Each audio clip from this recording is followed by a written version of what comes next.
நட்சத்திர பேச்சாளர்னா ஒவ்வொரு கூட்டத்திலையும் போய் பேசி பணம் வசூல் பண்ணுறதா? கொள்கையை பேசுறதுன்னு சொல்லலாமே. பேச்சாளர்கள் பூரா இது வரைக்கும் எப்படி பயன்படுத்தப்பட்டிருக்காங்க? கலைஞரே பெரிய பேச்சாளர் தான், அண்ணா பெரிய நான் பேச்சாளர் சொல்கிறது தான். வடிவேல் எப்படி பயன்படுத்தப்பட்டார்? அப்புறம் வேற ஏதாவது எதிர்பார்த்தாரோ அமீர்? அமீருக்கு வேற என்ன இருக்கும்? பணமா? பேச்சாளருங்கிறத தாண்டி அடுத்த கட்டத்துக்கு வெறுமன கள அரசியல் பேசுவார்னா பெரியார் இயக்கத்திலே சேர்ந்து போயிடலாம். களத்தில் இன்னும் நிறைய பேர் இருக்கும்போது அவங்களுக்கான வாய்ப்புகளை கொடுக்க வேண்டிய கடமையும் கட்சிக்கு இருக்குல்ல. அப்படின்னா என்னை போன்றவர்களை நீங்கள் இப்படியே இதே போல் விட்டுறது தான் சிறந்தது. நட்சத்திர பேச்சாளராக போய் பிரச்சாரம் முடிச்சுட்டு வந்து என்ன பண்ணணும்? மீண்டும் திரைப்பணியாக இருக்கும். யார் கொடுக்குறாங்க?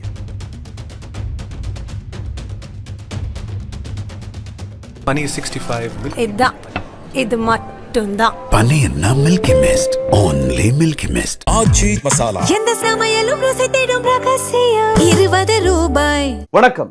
சிறப்பு நேர்காணலில் இன்று நாம் சந்திக்க இருப்பது திரை ஆளுமை திருமிகு அமீர் அவர்கள். சார் வணக்கம். வாழ்த்துக்கள் சொல்லி ஆரம்பிக்கவா? எதுக்கு? நட்சத்திர பேச்சாளர், திராவிட முன்னேற்ற கழகத்தின் நட்சத்திர பேச்சாளர் லிஸ்ட்டில் அமீர் சார் பேர் வந்திருந்தது. வழக்கமாக இப்படி ஒரு கட்சி சார்ந்து நட்சத்திர பேச்சாளர் லிஸ்ட்டில் இது வரைக்கும் திமுகவில் அமீர் அவர்கள் பேரை பார்த்ததில்லை. அது அஃபிஷியலாகவே வந்ததுனால அதுக்கு வாழ்த்துக்கள் சொல்லலாமான்னு கேட்குறேன். அஃபிஷியலாக வந்தது தான், அது மறுக்க முடியாது. ஆனால் அது ஒரு மிஸ்கம்யூனிகேஷனில் வந்துருச்சு. மற்றபடி அதில் வேறு ஒன்றும் இல்லை.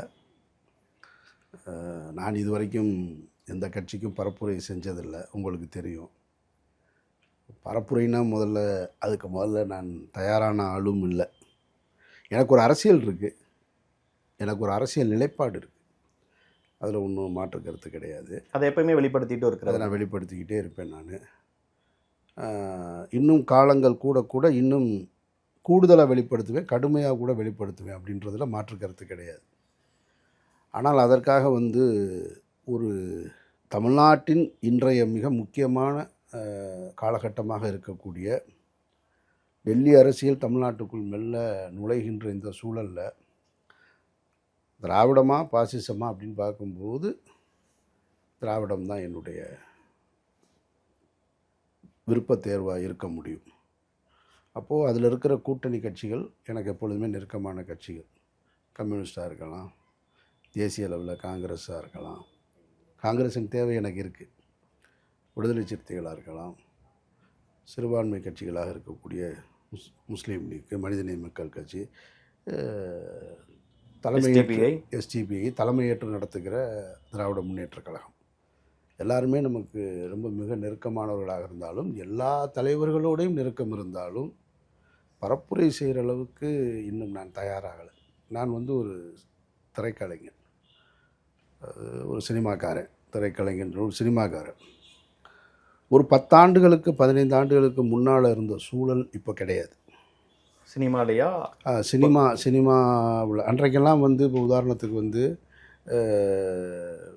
இப்போ நடிகர் சந்திரசேகர் இருந்தார், அப்புறமா எஸ்எஸ் ராஜேந்திரன் இருந்தார், அப்புறமா நெப்போலியன் இருந்தார், அப்புறமா எஸ்வி சேகர் இருந்தார். இவங்கெல்லாம் எல்லாருமே ராமநாராயணன் இருந்தார்.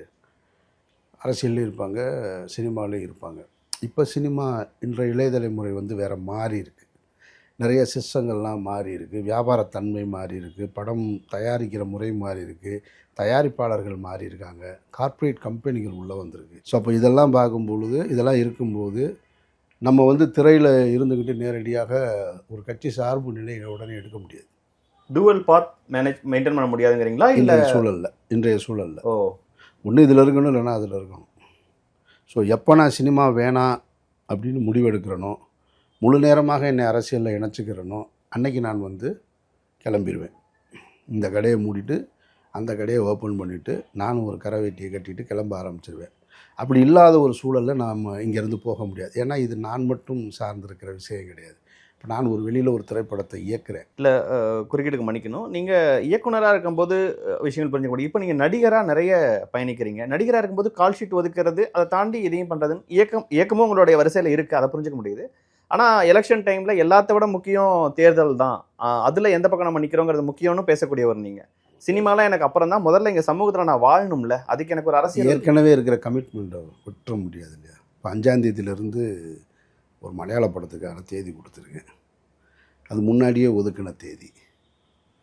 அவங்க வந்து போட்ட ஷெட்யூலை அப்படியே பண்ணுறவங்க, தமிழ் சினிமா மாதிரி ஒதுக்கி வைக்கிறவங்க இல்லை. அது ஒரு பெரிய பட்ஜெட் படம், எல்லாருடைய கால் சீட்டும்.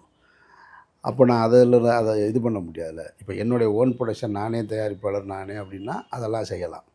அப்போ நம்ம அதை விட முடியாது. இப்போது நீங்கள் சொல்கிறீங்க, நேற்றைக்கு நான் உங்களுக்கு நடந்ததை சொல்கிறேனே, ஒரு புதிய இயக்குனர் ஒரு தயாரிப்பாளர்கிட்ட அறிமுகப்படுத்தி வச்சு கதையெல்லாம் சொல்ல வச்சு எல்லாம் முடிஞ்சு நேற்று அந்த மீட்டிங் நடந்தது. அந்த தயாரிப்பாளர் அந்த இயக்குனர்கிட்ட போட்ட கண்டிஷன் என்ன தெரியுங்களா? அவர் பாலிடிக்ஸ் போகலன்னா நம்ம வந்து கமிட் பண்ணி ஷூட்டிங் போகலாம், இல்லைன்னா எனக்கு சிரமம் அப்படின்றார். இந்த சிக்கல்கள் இங்கே இருக்குது. இதில் ஒரு நேரம் உங்களால் ஒதுக்க முடியாதுங்கிறதா, இல்லை நீங்கள் தேர்ந்தெடுக்கிற பாலிடிக்ஸ் உங்களுக்கு பிரச்சனையா? நாம் தேர்ந்தெடுக்கிற பாலிடிக்ஸ் அவங்களுக்கு பிரச்சனை.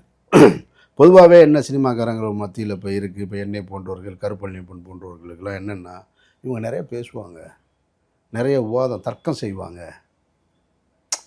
இவங்களை யாரும் அவ்வளோ ஈஸியாக எளிதில் கட்டுப்படுத்த முடியாது அப்படின்ற ஒரு எண்ணம் இருக்குது. அப்படி இருக்கும் பொழுது ஒரு பெரும்பான்மையாக இருக்கக்கூடிய ஒரு கட்சியின் பக்கம் போய் நின்றுக்கிட்டால் இன்னும் அவங்க பயப்படுவாங்கல்ல. அது நியாயம் தானே. அது நீங்கள் ஆல்ரெடி நிற்கிறீங்கல்ல, பாஜக எதிர்ப்பு, கொள்கை ரீதியாக பாசிச எதிர்ப்புங்கிற, அதாவது சித்தாந்த ரீதியாக எனக்கு சினிமாவையும் தாண்டி என்னுடைய தொழிலையும் தாண்டி அந்த எதிர்ப்பு நிலைப்பாட்டை நான் உறுதியாக இருக்கேன். அந்த எதிர்ப்பு நான் தனியாக நிற்கிறது வரைக்கும் தானே சரியாக இருக்கும். ஒரு கட்சி சாயம் பூசிட்டு அதுக்கப்புறமா பயணிக்க முடியாது இல்லையா? இப்போ என்னுடைய திரைப்படம் என்பது எல்லாருமே பார்க்கக்கூடியவர்கள் தானே. எல்லாரும் பார்ப்பாங்க, கட்சிக்காரங்க பார்ப்பாங்க, எல்லா ரசிகர்களும் பார்ப்பாங்க. யாரையும் எப்படி போய் பொது வெளியில் போய் டக்குன்னு காயப்படுத்திட முடியாது இல்லையா? அப்படின்னா போகலாம், செய்யலாம், இந்த கடையை மூடிடணும். ஒன்ஸ் ஃபார் இது மூடிட்டு இனிமேல் இதுக்கு வரமாட்டேன்னு சொல்லிட்டு தான் போகணும். அப்போ தான் அது சரியாக இருக்க முடியும். அப்படின்னு அதை நீங்கள் புரிஞ்சுக்கணும். அதுக்குள்ளே இருக்கிற சிக்கலில் இப்போ இன்றைக்கு துணை முதல்வரே எப்படி போனார்? எம்எல்ஏவாக இருக்க வரைக்கும் இருந்தார், அமைச்சராகிற பொறுப்பெடுக்க நான் அதை விட்டுறேன், அப்புறமா அங்கே போயாச்சு. அப்படி தான் நீங்கள் இதை பார்க்கணும். அதனால் என்னால் முழு நேரமாக போய் பிரச்சாரம் செய்ய முடியாது. அப்புறம் ஆல்ரெடி ஏற்கனவே இருக்கிற கமிட்மெண்ட்டு. அப்புறம் ரெண்டாவது, எல்லா கட்சியிலையும் எல்லா இடத்துலையும் எனக்கு நெருக்கமானவங்க இருக்காங்க. நான் 10 ஆண்டுகளாக அண்ணன் சீமானோட தொடர்ச்சியாக அரசியல் பயணத்தில் இருக்கும்போதும் சரி, இப்போதும் நட்பார்கள். இப்போ கூட அவரை காரைக்குடியில் நீங்கள் வெற்றி பெறணும்னு வாழ்த்து சொன்னேன். எப்படியாவது ஜெயிச்சு வர்றதுக்கு என்ன வழின்னு சொல்லுங்கன்னு கேட்டேன். அவர் நீ எனக்கு பிரார்த்தனை பண்ணு அப்படின்னாரு. அப்போது அது நிறைய இருக்குல்ல, உறவுகள் எனக்கு எல்லா இடத்துலையும் இருக்குல்ல. அப்படி இருக்கும் பொழுது அப்படி நம்ம செஞ்சிட முடியாது. அப்புறம் எப்படி அந்த நட்சத்திர பேச்சாளர் லிஸ்ட்டில் அது ஒரு பேச்சுவார்த்தை நடந்தது உண்மை. அது என்னன்றதை இப்போ தெளிவாக சொல்ல முடியாது. அது மிஸ்கம்யூனிகேஷன் ஆயிடுச்சுன்றது தான் அதில் இருக்கிற ஃபைனல் ரிசல்ட். இல்லை, மிஸ்கம்யூனிகேட் ஆகிற அளவுக்கு, ஏன்னா அவங்க தேர்ந்தெடுக்கிறதே ஒரு 40 பேர், அதில் ஒரு முக்கியமான முகமாக அவங்கள கொண்டு வராங்க. மற்றவர்கள் தொடர்ந்து திராவிட இயக்கத்துக்கு ஆதரவாக பேசக்கூடியவங்க, நீங்களே பல நேரங்களில் திராவிட இயக்க கருத்துக்களோடு நிற்கிறவர். அப்படி இருக்கும்போது மிஸ்கம்யூனிகேஷன் அது கடந்து போகிற விஷயமா? உங்களோட தேவை அதிகமாக இருக்கு அப்படின்னு நினைச்சு தானே அவங்க 40 பேருங்கிற ஒரு லிஸ்ட்டில் உங்களை ஆட் பண்ணுறாங்க. முதல்வர் தலைமையில் இருக்கக்கூடிய நட்சத்திர பேச்சாளர்கள் வரிசையில் என்னையும் திராவிட முன்னேற்ற கழகம் வச்சுருக்குன்றது கேட்குறதுக்கு பெருமையாக இருக்குது. எனக்கு அந்த அங்கீகாரத்தை அவங்களா விருப்பப்பட்டு கொடுத்துருக்காங்கும்போது மகிழ்ச்சி தான். அவங்க என்னுடைய தேவை அதிகம் இருக்குன்னு அவங்க விரும்பி இருக்கிறதுல மாற்றுக்கிறது இல்லை. சும்மா அந்த இடத்த அவங்க போகிற போக்கில் யாருக்கும் கொடுக்க விரும்புகிறதில்ல. ஆனால் என்னை சுற்றி இருக்கிற என் தொழில் சார்ந்த என்னை சுற்றி என்ன நடக்குதுன்னு அவங்களுக்கு தெரியாதுல்ல. வெளியில் அந்த பேச்சுவார்த்தையில் இதெல்லாமும் டிஸ்கஸ் பண்ணியிருப்பீங்கல்ல. அதனால தான் சொல்கிறேன், அது கடைசி நேரமாக நடந்ததுனால தான் இந்த முடிவு எடுக்க வேண்டியது. வேறு எதாவது எதிர்பார்த்தாரோ அமீருக்கு? வேறு என்ன இருக்கும்? பணமா? இல்லை, பணம் தாண்டி இன்னும் வீரியமாக பேச்சாளருங்கிறத தாண்டி அடுத்த கட்டத்துக்கு சில விஷயங்கள். அது இயல்பு தானே. நிச்சயமாக எல்லாருக்குமே இப்போ பாலிடிக்ஸ் வரணும்னு நினைக்கிறோன்னா எதிர்பார்க்க செய்யலாம். இப்போ அண்ணன் சீமான் என்ன கேட்டார்? நீங்கள் வந்து நான் உள்ள சிஎம் ஆகணும்னு ஆசைப்படுறேன், அப்புறம் எது கட்சி ஆரம்பிச்சிருக்கேன்னு கேட்டார்ல, அதானே கேட்டார். அதுபோல் நானும் அதை கேட்குறதுல நியாயம் தானே இருக்குது. சட்டமன்றத்துக்குள்ளே போய் தானே நம்ம பேச முடியும். வெறுமனே கள அரசியல் பேசுவார்னா பெரியார் இயக்கத்திலே சேர்ந்து போயிடலாமே, இல்லை அதுபோல் இன்னொரு இயக்கத்தையும் ஆரம்பிச்சிடலாமே. தேர்தல் அரசியல் நம்ம பேசுகிறோம், கள அரசியல் பேசுகிறோம், ஒன்றிய அரசின் அரசியலை எதுக்கணும்னு முடிவெடுக்கிறோம். அப்போ எங்கே நின்று எதிர்ப்பீங்க? பேச்சாளரானா எல்லா தளத்திலையும் எதிர்க்கணும். சட்டப்பேரவைக்குள்ள எதிர்க்கணும், நாடாளுமன்றத்துக்குள்ள எதிர்க்கணும், பேச்சாளராகவும் எதிர்க்கணும், தெருக்களில் வீதிகளில் மக்கள் எங்கெல்லாம் இருக்காங்க. என்னை போன்றவர்கள் இப்போ எங்கே நின்று சரியாக பேசணும்? அவையில் நின்று தான் பேசணும். அதானே சரியாக இருக்கும். இல்லை அது ஒரு லாங் பாத்து தானே சார், லாங் டிராவல் தானே. நம்ம எடுத்தோன்னே அப்படி எல்லாருக்குமான வாய்ப்புகளும் கிடைச்சிடாது. இல்லை, நான் என்னுடைய பயணம், என்னுடைய வயது, என்னுடைய இன்னும் இறுதி கட்டத்தை எல்லாம் நான் கணக்கு பண்ணி தானே நான் வேலை செய்ய முடியும். என்னுடைய வயசையும் கணக்கு பண்ணி பார்க்குறேன்ல. நான் வயசான காலத்தில் சட்டமன்ற தேர்தல் வாங்கி என்னோட தொகுதியில் இடைத்தேர்தல் வரணுமா கேட்குறேன் நான். நீங்கள் இவ்வளோலாம் யோசிக்கிறீங்க. எப்போ நீங்கள் வீரியமாக இருக்கீங்களோ அப்போ தான் களத்தில் இறங்கி போராடணும். காலம் தாழ்ந்து போராடக்கூடாது. நான் ஒரு பெரிய எனக்குன்னு ஒரு சினிமாவில் எனக்கென்று ஒரு ரசிகர்களையும் என் திரைப்படத்திற்கென்று ஒரு ரசிகர் கூட்டத்தில் பொதுத்தளத்தில் ஒரு பெயரையும் உருவாக்கி மெதுவாக வச்சுருக்கேன் இல்லையா. அதை ஒட்டுமொத்தமாக வைண்ட் அப் பண்ணணும்னா நான் என்னவா போய் நிற்கணும், அந்த பக்கம் என்னவா போய் நிற்கணும். அது புரிஞ்சுக்க முடியுது. ஆனால் நீங்கள் சொல்கிறதுலேருந்து நான் புரிஞ்சுக்கிறது ஒரு எம்எல்ஏவா அசம்பிளிக்குள்ளே போகிறதுக்கான வாய்ப்புகள்லாம் இருந்ததுன்னா டெஃபினட்டாக நான் போயிருப்பேங்கிறத ஓரளவுக்கு புரிஞ்சுக்கிறேன். கரெக்டாக? கரெக்டு தான். அப்படி இருக்கும்போது அது ஒரு லாங் பாத். திமுக மாதிரியான ஒரு கட்சியில் கிளை செயலாளராக இருந்து பல வருஷங்களாக எந்த வாய்ப்பும் கிடைக்காம உழைச்சிக்கிட்டே. திமுகன்னு சொல்லவே இல்லையே, நீங்களே டக்குன்னு திமுக தான் நட்சத்திர பேச்சாளராக அவங்கள. அது ஓகேங்க, அது கரெக்டு. நானா சொல்லலை, நீங்களே டக்குன்னு உடனே சரி பரவாயில்ல வச்சுங்க. இல்லை, திமுக அணியில் ஒரு வாய்ப்பு கிடைக்கிறதுங்கிறது ஒரு நிறைய பேர் அதில் கட்சியில் இருந்து தொடர்ந்து பணியாற்றி இன்னும் சிறு வாய்ப்பு கூட கிடைக்காத பல பேர் இருக்கிறாங்கல்ல. அப்படி இருக்கும்போது அமீர் அவர்கள் தமிழ்நாட்டுக்கு எந்த அளவுக்கு முக்கியம், அவருடைய ஆளுமை திறன் எந்த அளவுக்கு முக்கியம்னு தெரிஞ்சுதான் நட்சத்திர பேச்சாளருங்கிற இடத்துல அதுலேயும் 40 பேர்ல கொண்டு வந்திருக்காங்க, எல்லாம் புரிஞ்சுக்க முடியுது. அது உடனே இது எனக்கு கொடுக்கப்பட்ட கௌரவம்னு நினைக்கிறீங்களா? எப்படி நினைக்கிறீங்க? அதை உங்க அரசியலை இங்கே பேச வேண்டிய தேவை இருக்குன்னு நினைக்கிறாங்கன்னு நினைக்கிறேன். அந்த தேவை நான் அங்கே இருக்குன்னு நான் நினைக்கிறேன். எனக்கு எது சரியாக வரும்னு நான் தானே முடிவு பண்ண முடியும். நட்சத்திர பேச்சாளர்னா ஒவ்வொரு கூட்டத்திலையும் போய் பேசி பணம் வசூல் பண்ணுறதா? கொள்கையை பேசுறதுன்னு சொல்லாமே. பேச்சாளர்கள் பூரா இது வரைக்கும் எப்படி பயன்படுத்தப்பட்டிருக்காங்க தமிழக அரசியலில்? கலைஞரே பெரிய பேச்சாளர் தான், அண்ணா பெரிய. நான் சொல்கிறது தேர்தல் காலகட்டத்தில் பேச்சாளர்கள் எப்படி பயன்படுத்தப்பட்டிருக்காங்க? வடிவேலு எப்படி பயன்படுத்தப்பட்டார்? நான் வடிவேலு அவர்கள் மாதிரி அமீர் அவர்கள் நினைப்பாங்க இல்லைங்க, நினைக்கல. வடிவேலு அவர்கள் பிரச்சாரத்துக்கு போகும்போது இருந்த கூட்டம் என்ன, அன்றைய தொலைக்காட்சி செய்திகள் எப்படி இருந்தது? ஆனால் அவர் எப்படி பயன்படுத்த? ஜெயலலிதா அவர்கள் பிரச்சாரத்துக்கு கொள்கை பரப்பு செயலாளராக இருந்தாங்க. பிரச்சாரத்தில் அவங்களுடைய பேச்சுக்கு இருந்த மக்கள்கிட்ட இருந்த ரெஸ்பான்ஸை பார்க்க முடியுது. இப்படி பல பேர் இருக்காங்களா. நீங்கள் வடிவேலு அவர்கள்? இல்லை, நான் சொல்கிறேன் விஜயகாந்த் அவர்கள். நான் முடிச்சிடறேன். என்ன வடிவேலு தொடங்கி, சிம்ரன் தொடங்கி, விந்தியா தொடங்கி, ஸ்நேகன் தொடங்கி, அதிமுக அவங்கெல்லாம் பேச்சாளர்களாக இருந்தாங்கல்ல. அப்போ அவங்க கொள்கைக்கு போனாங்களா, பேச்சாளர்களாக போனாங்க? அரசின் கொள்கை. அப்போ அப்படின்னா அந்த இடத்தை நான் விரும்பலை. நான் சொல்கிறது புரியுதா உங்களுக்கு? அந்த இடத்தை நான் விரும்பலை. நான் பேச தயாராக இருக்கேன். இப்போ ஒருவேளை நான் ஒரே ஒரு தொகுதியில் மட்டும் நிற்கக்கூடிய வாய்ப்பு கிடைச்சதுன்னா என் தொகுதியை விட்டுட்டு 234 தொகுதியிலும் பிரச்சாரம் பண்ணுவேன். அது என்னுடைய கடமைன்னு நினைப்பேன். நான் சொல்கிறது புரியுதா உங்களுக்கு? ஆனால் பெரும் பேச்சாளராக இருக்க நான் தயாராக இல்லை. நான் கள அரசியல் செய்யணுன்ற நினைக்கிறேன். நான் என்னுடைய உள்ளத்தில் ஒன்று இருக்குது, எனக்கு ஒரு தேவை இருக்குதுன்னு நான் நம்புகிறேன். நான் நம்புறதுனால தான் இந்த முடிவுக்கே வந்திருக்கேன். அல்ல, அந்த களத்தில் இன்னும் நிறைய பேர் இருக்கும்போது அவங்களுக்கான வாய்ப்புகளை கொடுக்க வேண்டிய கடமையும் கட்சிக்கு இருக்குல்ல. அப்படின்னா என்னை போன்றவர்களை நீங்கள் இப்படியே இதே போல் விட்டுறது தான் சிறந்தது. என்னை மாதிரி ஆட்களை இப்படியே நீங்கள் பொதுவெளியில் ஓப்பன் கிரவுண்டில் விட்டுட்டா நம்ம எது மக்களுக்கு சரியானதோ அதை சொல்லிக்கிட்டே இருப்போம்ல, அது சரியாக இருக்கும்ல. நான் கடந்த காலகட்டத்தில் அம்மையார் உயிரோடு இருக்கும் பொழுது எனக்கு ஒரு ராஜ்யசபா கேட்டது வந்தார். யார் மூலமானு நான் சொல்லலை, கேட்டாங்க. அப்போ நான் சொன்னேன், எனக்கு டெல்லி அரசியல் சரிப்பட்டு வராது. டெல்லி அரசியல் ஏன் சரிப்பட்டு வராதுன்னா, அப்போ எனக்கு முழுமையாக என்னால் ஆங்கிலமோ இந்தியோ பேச முடியாது. அப்போ என்னுடைய உணர்வுகளையும் என்னுடைய கருத்துக்களையும் பதிவு பண்ண முடியாத ஒரு இடத்துல போய் ஒரு பொம்மையாக நான் இருக்க விரும்பலை. இருக்க முடியாது. நான் என்னுடைய உள்ளத்தில் இந்த நாட்டில் என்ன நடக்குது, என்னுடைய மாநிலத்தில் என்ன நடக்குதுன்னு பேசணும்னு நான் ஆசைப்படுற ஒரு ஆள். அது எல்லா இடத்துலையும் பொதுவெளியில் நான் எந்த கல்யாண வீட்டுக்கு போனாலும் பேசுவேன், சினிமா ஃபங்க்ஷனுக்கு போனாலும் பேசுவேன், பேசிட்டு வர்ற ஆள். அங்கே போய் இருந்து என்ன செய்யுது? அப்போ ஒரு தேசிய ஊடகத்தில் போய் மொழி ஆளுமை இல்லாமல் என்ன பண்ண முடியாது. ஆனால் அப்போ தவிர்த்து அப்போ மாநில அரசியல் எனக்கு விருப்பமாக தான் இருந்தது. அந்த மாநில அரசியல் விருப்பமாக இருக்கும் பொழுது கடந்த தேர்தலையும் அழைப்பு இருந்தது. நேரடி அழைப்பு இருந்தது. எலெக்ஷனுக்கு முன்னாடியே கொரோனா காலகட்டத்தில் தலைமை பொறுப்பில் இருக்கவங்ககிட்ட இருந்து அழைப்பு இருந்தது. ஆனால் நம்ம அப்போ சொன்னோம், இல்லை எனக்கு திரைப்பட பணி தான் முக்கியம் அப்படின்னு சொல்லிவிட்டு நம்ம அதில் இல்லைங்க, நான் பொதுவாக இருக்கேன், பொதுவெளியில் இருக்கேன், யார் நல்லது செய்கிறாங்களோ, யார் மக்கள் பக்கம் நிற்கிறாங்களோ அவங்க பக்கம் நிற்க வேண்டியது என்னுடைய பொறுப்பு.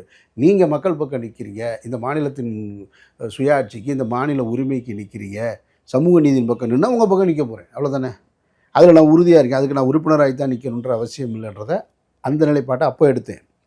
இப்போது லாஸ்ட் மினிட்ல தான் ஒரு 3-4 மாதத்துக்கு முன்னாடி தான் இங்கே நடக்கக்கூடிய அரசியலை பார்க்கும் பொழுது 2 திராவிட கட்சியில் ஒரு கட்சி பலவீனம் அடையும் போது வேறு ஒரு கட்சி எழும்புது. எஸ், எழும்பும்போது தான் ஐயோ வெளியவே நின்றுக்கிட்டே இருந்தால் சரியாக வராதே, உள்ளே போயிடலான்ற முடிவுக்கு நானே இப்போ தான் வந்தேன். அதாவது கட்சியோட நீங்கள் சொல்லுவது போல் லாஸ்ட் மினிட்ல உள்ளே போய் உடனே போய் அந்த இடத்துக்கு போகணுமா அப்படின்றது ஒன்று இருக்குது.